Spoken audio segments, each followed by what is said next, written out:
Mister দর্শক ভাইরা দাঁড়ান, কথাগুলো শুনুন। মসজিদে আওয়ামী লীগ, মান্ডাসাতে আওয়ামী লীগ, বাংলাদেশের 18 কোটি জনগণের পকেটে আওয়ামী লীগ।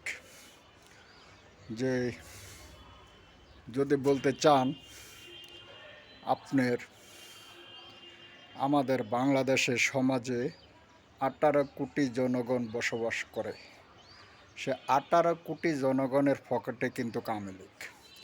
তারপরও আওয়ামী লীগকে ঘৃণা করে। তো কেমন ঘৃণা?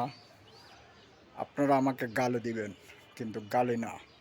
একটা চার দোকানে চা খেতে যাবেন, আওয়ামী লীগ পাবেন। হোটেলে ভাত খেতে যাবেন, আওয়ামী লীগ পাবেন।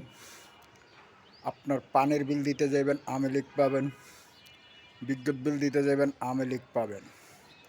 মসজিদে নামাজ পড়তে যাবেন, আওয়ামী লীগ পাবেন। মসজিদের দান বাক্সার ভিতরে আওয়ামী লীগ। মান্ডাসাতে যে টাকা দান করবেন সেখানেও আওয়ামী লীগ। এমন সব জায়গাতে আওয়ামী লীগ। যে মোল্লারা দের পকেটও আওয়ামী লীগ।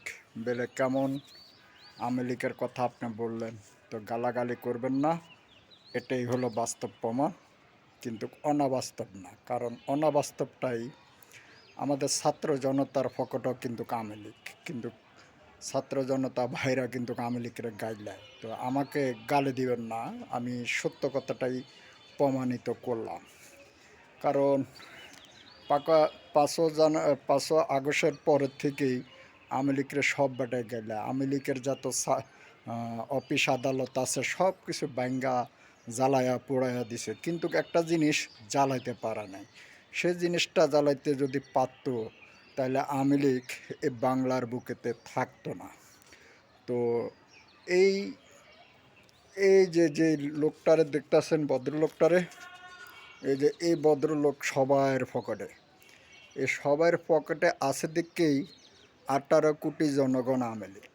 এই যে 18 কোটি জনগণ আওয়ামী লীগ। তো এই জন্য আমাকে গালি দিবেন না, আমি বাস্তবতা তুলে ধরলাম।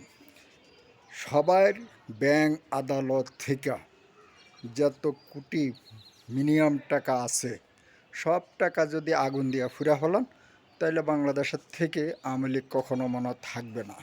তো এই জন্য মোল্লাও গাইলে আওয়ামী লীগরে, ছাত্র জনতা আওয়ামী লীগরে গাইলে, সবাই কিন্তু আওয়ামী লীগরে গাইলে। কিন্তু ওই যে আমি বললাম, হোটেলে আওয়ামী লীগ, সার দোকানে আওয়ামী লীগ, সার কাপের ভিতরে আওয়ামী লীগ, মসজিদের দান বাক্সার ভিতরে আওয়ামী লীগ। এই যে আওয়ামী লীগের প্রমাণটা হলো এটা। তো খোদা হাফেজ। ভিডিওটা জানাবেন আপনাদের মতামত, শেয়ার করে দিবেন, একটি লাইক দিবেন। খোদা হাফেজ।